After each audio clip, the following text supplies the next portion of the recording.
আপনারা কি কখনো ডিম দিয়ে চিচিঙ্গা ভাজি করেছেন? আজকে আমরা সেটাই রান্না করব। হ্যালো এভরিওয়ান, আসসালামু আলাইকুম। This is me Sanjida. Welcome to my channel Elizabeth Sanjida.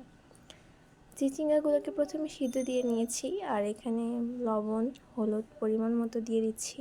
সিদ্ধ হয়ে গেলে এটাকে নিংড়িয়ে নিব। এরপর একটি কড়াইতে পরিমাণ মতো তেল দিয়ে পেঁয়াজ কুচি দিয়ে ভালোভাবে ভাজবো। ভাজার পর এখানে আমি হালকা একটু লবণ দিয়ে ডিমটাকে দিয়ে ভেজে নিচ্ছি ভালো করে। ডিমটা ভাজা হয়ে গেলে এর মধ্যে চিচিঙ্গাটুকু দিয়ে দেব। এখানে আমি একটা ভুল করেছি, সেটা হচ্ছে অনেকেই চিচিঙ্গা দেওয়ার পর ডিমটা দিয়ে থাকে। আপনারা চাইলে ওইভাবেও ট্রাই করতে পারেন, দুটোটাই খুব মজা লাগে। এরপর কাঁচামরিচ দিয়েছি। এই তো আমার ভাজিটা প্রায় হয়ে এসেছে।